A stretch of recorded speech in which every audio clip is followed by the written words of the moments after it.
They dread a return to the violence which scarred Spain for 30 years, but that nightmare is now back. There is enormous anger here tonight. The demand, no more bloodshed, no more killing. But ETA is unlikely to listen. No one doubts that they will strike again. A new cycle of terror has begun here. Orla Guerin, BBC News, Madrid. Russia's acting president, Vladimir Putin, has warned that rebels in Chechnya could try to carry out terrorist attacks in Russian cities as the military grip on Grozny tightens. Despite unconfirmed reports of heavy losses and the capture of a general, the Russians are claiming steady progress in their offensive. Access into Chechnya is restricted, but the BBC's Andrew Harding has been to a town outside Grozny, now under Russian control. Grozny is being ground to dust. Russian artillery pounds the city round the clock, more savagely now than ever before. Somewhere amidst the flames and the rubble, Russian and Chechen troops are fighting and dying for every inch of territory. For a month now, the two sides have been struggling for control of the city. The Russians say they're now making steady progress. The Chechens insist they're holding their ground. Access to the war zone is tightly restricted, but today we managed to get into Chechnya with a delegation of Russian government officials. They'd come to a town outside Grozny to discuss the daunting task of rebuilding areas now under Russian control. The officials promised to bring money and medicine to help tens of thousands of cold, desperate civilians. We're here to look after you, said the Kremlin's envoy, but few in the crowd seemed to believe him. Instead, they accused the Russian military of indiscriminate brutality. Many of these people are refugees who've come down from the southern mountains where they say the Russian Air Force is bombing their villages every day. New victims are being brought in all the time. This woman was carrying her baby when a rocket exploded nearby. She lost her arm, but the child survived.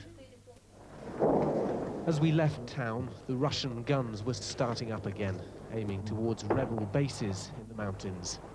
Andrew Harding, BBC News, Chechnya.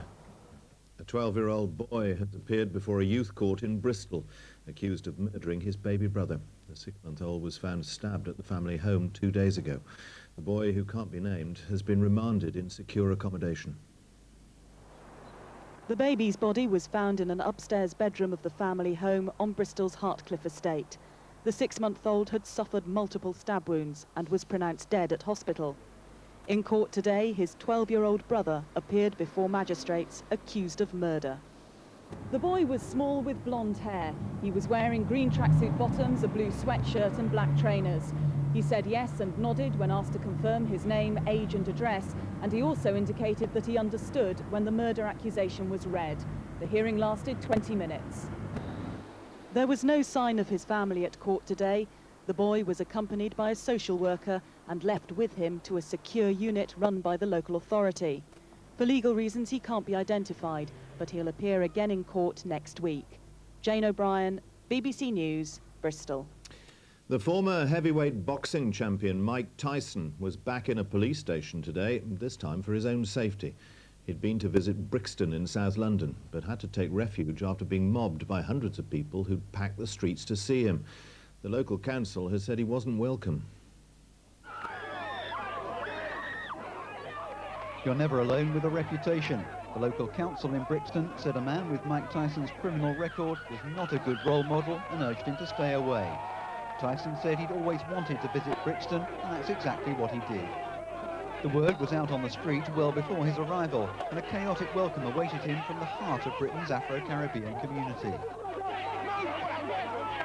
Tyson's itinerary in London has been unpredictable, to put it mildly. In Brixton, he was expected at the local mosque, but the throng of Tyson, minders, onlookers and police pushed and shoved its way past the front door and on to the one place in Brixton he was least expected, the local police station. It's been the scene of much community tension in the past, but it was here that Mike Tyson could be seen and almost heard.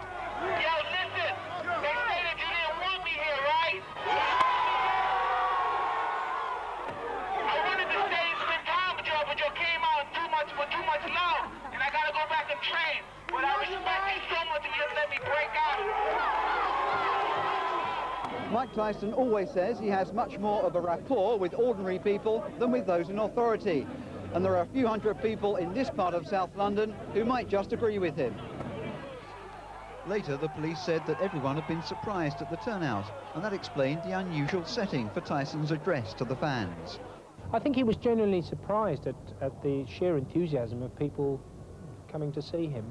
I think that turned into a bit of concern for his own personal safety and those around him, and indeed that was what was communicated to us, and that's actually why we asked him to come into the police station for his own safety.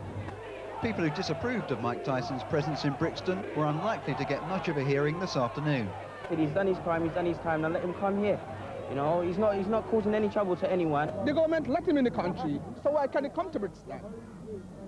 Why can't he come to Brixton? He arrived in a Rolls Royce and left in a police van. But with Mike Tyson, nothing comes as much of a surprise anymore. Neil Bennett, BBC News in Brixton. The government is changing the way privatised utilities are to be regulated. New consumer councils will be set up for the gas, electricity, water and telecom industries, and regulators will be able to impose heavy fines. Electricity bills could also come down by 10% because of changes to the way electricity is traded.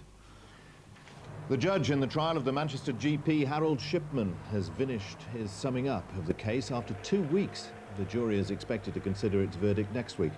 Dr. Shipman denies murdering 15 of his patients and forging a will. The Solway Harvester, the fishing boat which sank in the Irish Sea with the loss of all 7 crew, could be raised from the seabed within the next week. The Isle of Man government says it'll pay for the recovery of the wreck so the men's bodies can be returned to their families in Scotland for burial. The government's commitment to an ethical foreign policy is being questioned again, this time over a controversial project to construct a dam in southeast Turkey. The Eliso Dam would be built by an international consortium led by the British firm Balfour Beatty. And ministers are considering whether to underwrite the scheme for £200 million.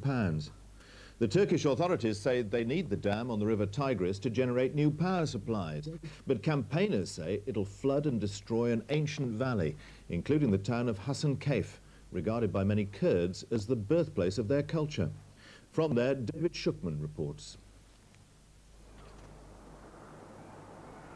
Imagine this entire valley with its villages and fields being flooded, with the River Tigris rising to swamp this bridge and most of the ancient town of Hasankeyf. That's what'll happen if Turkey, with British help, builds its largest ever dam. The medieval minaret would be submerged, stage by stage, as a vast lake builds up around it, leaving just the very top above the water level. Only the stork's nest would be safe.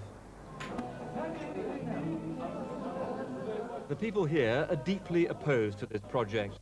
They're mainly Kurdish, and they've been told by the authorities that Turkey needs the electricity a dam would bring. What do people feel about the dam here in this town? They feel very bad. They all heard from the dam. If dams happen, people there lose a lot of things. The first thing is Hasankeyf story. It's an antique place, lovely place. One English company, they help it for them. We like to say them. We like to say manager of company. Never, don't do mistakes, you know. Very bad for us. You know, very bad for us. Feris Ayhan is among many who say they've been kept in the dark about the dam and how it'll affect them. But the British government says one of its conditions for supporting the project is that local people should be consulted first. That isn't easy to achieve here. Turkish security is heavy-handed, and public opinion doesn't usually count for much. We were told to stop filming this patrol. So the mayor of Hasankeyf is risking his political life by campaigning against the dam. He showed me how much history will be lost. Waves of different civilizations have left a rich heritage here, but only parts of it have been studied, and there are as yet no plans to rescue any of this from the flood. The mayor, Abdul Kusun, appealed to Tony Blair not to back the project for the sake of history and of the ethical policies that he promised when elected. If the government does decide to help pay for this project, it'll be partly out of goodwill towards Turkey, which is a close ally in NATO, and partly because it'll be a British company that'll get the contract. But the price will be high, not just for this valley with its historical treasures and the thousands of people who live here, but also because in a highly sensitive part of the world, there will be an impact on the countries downstream. Syria and Iraq draw water from the Tigris, and they're worried that the dam will allow Turkey to control how much they get. This could become a flashpoint. In London, the British government has commissioned special reports into all these potential problems, but says if they're answered, it is minded to go ahead with the project. We believe you can see economic activity, you can start closing the energy deficit that you've got in Turkey, which they're going to do by one means or another, and we believe this is probably the most sustainable way of actually developing that part of the Turkish economy. Back in the valley that could soon vanish, the people are waiting. Turkey says the dam will mean more energy. The Kurds say it'll mean more suffering. The British government must choose between them. David Shukman, BBC News in southeast Turkey.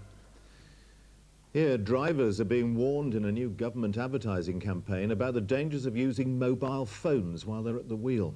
But mobile phone manufacturers say it's safe for drivers to use hands-free phones and claim the government's message is misleading. Single vehicle hit pedestrian. Driver reported to be on a mobile. Mobile phones, a great way to make contact with someone. That's the government message behind this accident reconstruction. Pedestrian is fatal. Repeat, fatal. But this crash was real. The lorry smashed into the back of a traffic jam at full speed. The driver wasn't looking, he'd been on the phone. The pile-up robbed these parents of Carol, their 32-year-old daughter. He just ploughed into the back of her car and lots more. They were stationary on the M8 near Glasgow, and he was trying to replace his receiver onto the handset. It's not safe. There's no two ways about it. They should not be allowed to receive anything on a mobile phone while they're driving. Many ignore the danger, despite the obvious difficulty of steering or changing gear with one hand off the wheel. Research in driving simulators shows that even talking on a hands-free set affects one's concentration.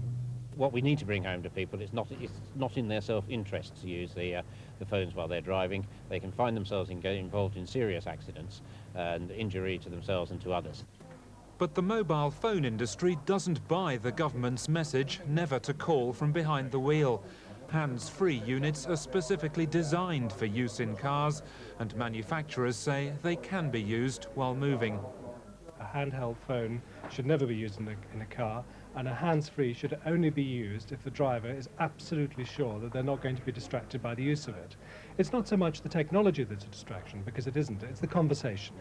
The highway code says never use a handheld mobile and warns even hands-free equipment distracts attention. But this campaign's trying to take the message one stage further. Don't call at all while you're on the move. 24 million of us now have mobiles and sales are surging. We're used to the idea of being able to ring anytime. But the government wants to persuade us that talking and driving is dangerous. Simon Montague, BBC News. The race for the White House begins in earnest next week, with the candidates for president facing their first real electoral tests. But the process of electing a president is again under fire because of its domination by money. For two of the Republican frontrunners, George W. Bush and John McCain, campaign funding has become one of the main battlegrounds. Stephen Sacker has been in New Hampshire, where many voters are showing their discontent. Time for a town meeting in Manchester, New Hampshire. These people will soon be voting in America's first presidential primary, but this is no partisan pep rally. It's a chance to express anger and frustration about a political system dominated by money and special interests. Legalized bribery is the problem. The money causes the candidates to become more homogenous, and there are fewer views out there that people actually do get to hear. Retired physicist Murray Loss drove 40 miles to join these disgruntled citizens. He lives here, deep in the New Hampshire hills, surrounded by a natural beauty which inspires his new life as an artist. He's middle class, comfortably off, but to his eye, there's something wrong with America's democracy. I'm constantly angry at what I see going on in Washington. Right now, I know one thing that's terribly wrong, and it's the power of money in this system. It's as clear to me as the day is, and we need to fix it. George W. Bush, a compassionate conservative leader, a fresh start for America.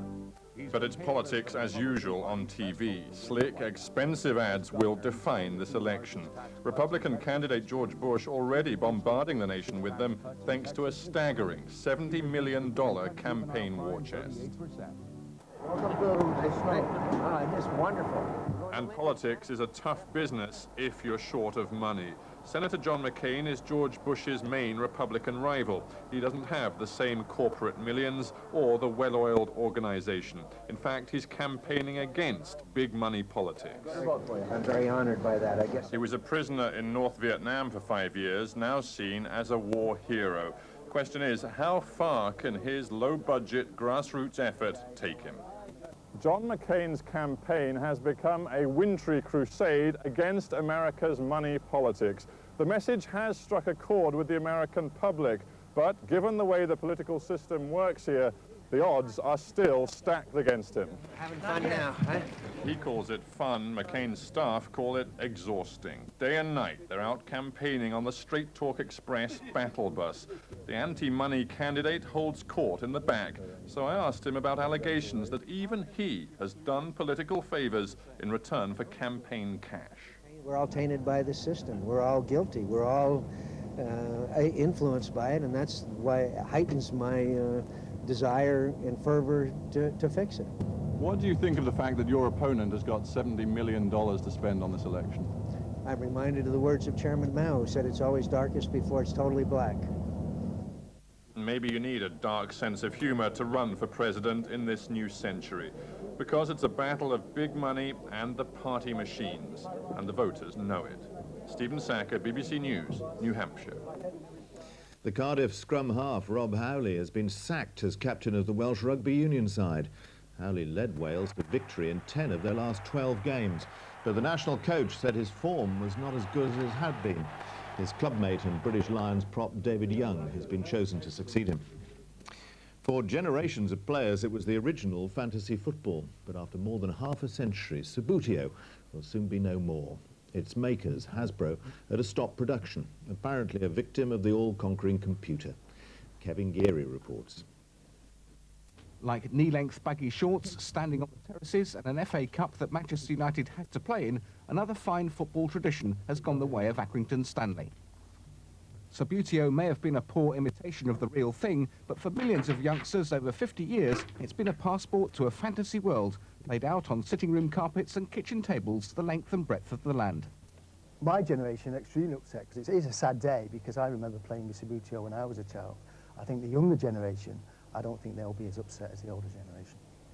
The sophistication of video games, particularly the myriad football variations which have appeared over recent years, is largely to blame for Subbuteo's demise, according to the manufacturer's Hasbro.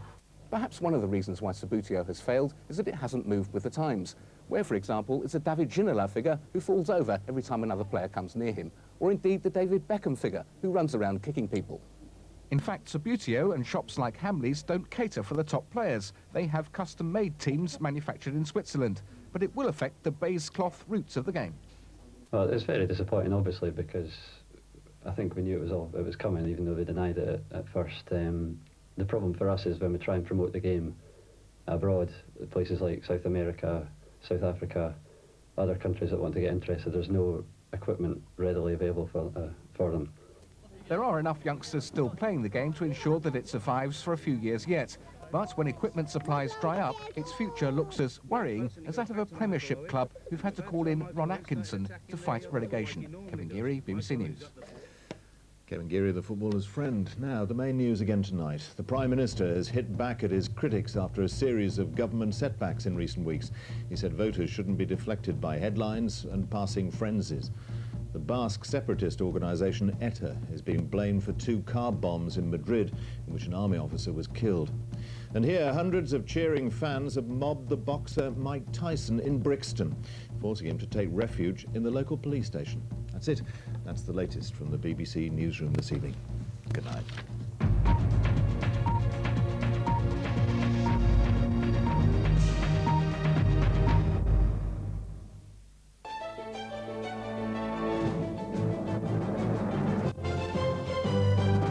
Good evening, now the Midlands news. A senior doctor has been suspended and 140 children are having their cases reviewed at a clinic in North Staffordshire. The children were diagnosed with a hyperactive illness. The doctor's suspension centres on the controversial use of the drug Ritalin.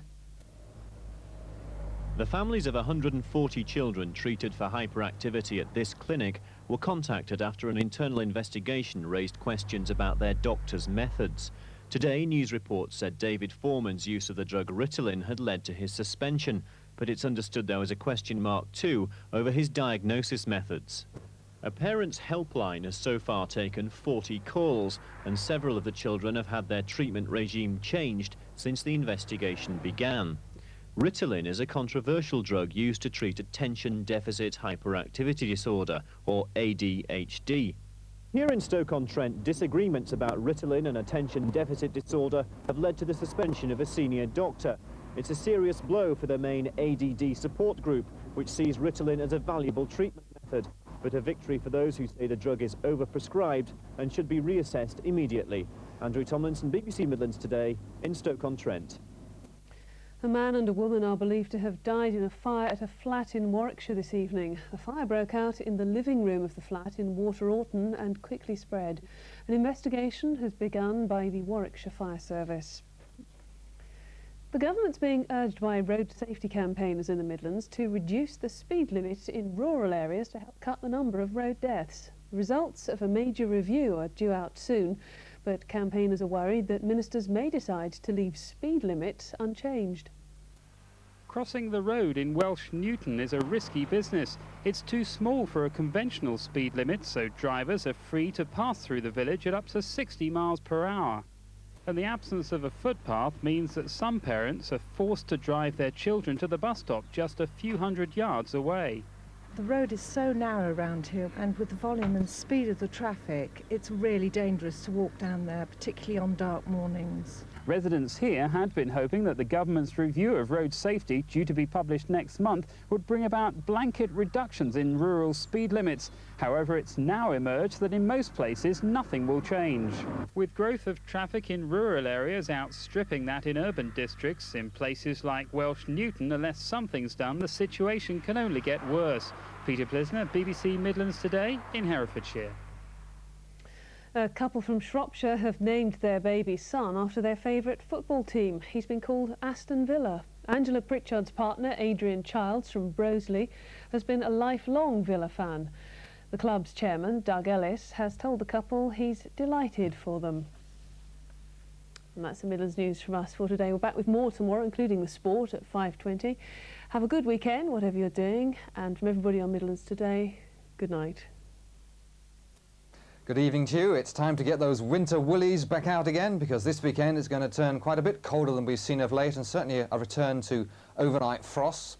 Today we had some sunshine. Leeds was the sunniest place with over 7.5 hours of sunshine, but the warmth was down in the West Country and Cornwall. Penzance had 10 degrees, and we probably won't see double figures for quite a while now as colder air arrives from the north. Now, what's bringing that colder air is a cold weather front. You can see the rain now on our radar in the far north and the blanket of cloud that's coming down with it. That's where that colder air is coming from. It's going to slip its way south through the night. You'll notice there's also a few holes in that cloud further south, which gives us a few problems as to who will see the frost and who won't. I think the blanket of cloud for Northern Ireland and much of Scotland will hold the frost at bay, but further south, temperatures close to freezing could lead to a few icy patches. Now then, that's the system I've mentioned. It will gradually creep its way south. An area of low pressure developing in the North Sea will give some quite strong winds, both tonight and more especially through tomorrow, across northern Scotland and along the North Sea coast, where those gusts of wind will be pretty strong. Then the whole system moves away into the near continent, and a ridge of high pressure follows on behind to give Sunday a fine day, but a bit chilly. The wind quite strong, and quite a high wind chill factor everywhere, I think, through tomorrow and Sunday, with those winds coming from such a cold direction.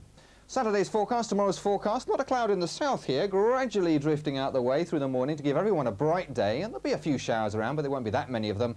Perhaps the more persistent showers across northern parts of Scotland and down the North Sea coast, blown along by a fairly strong northerly breeze and some of which will fall readily as sleet and snow as it gets colder later in the day. Top temperatures saw 6 or 7 in the south, but only 5 or 6 in Northern Ireland, and 3, 4s and 5s in Scotland means quite a sharp drop in temperature, feeling pretty chilly. An overnight frost on Saturday night into Sunday morning. And Sunday's forecast, bright and dry, but more of those showers, especially in Scotland and down those North Sea coasts. But it will be cold this weekend. Bye for now. Things change fast, very fast nowadays. It's about standards, it's about communicating. Honesty, integrity, it's what the BBC stands for. As a journalist, all you've got is your credibility. If you haven't got that, then you're lost. Energy, patience, time, knowledge of the subject. People want to be told what's going on in their world.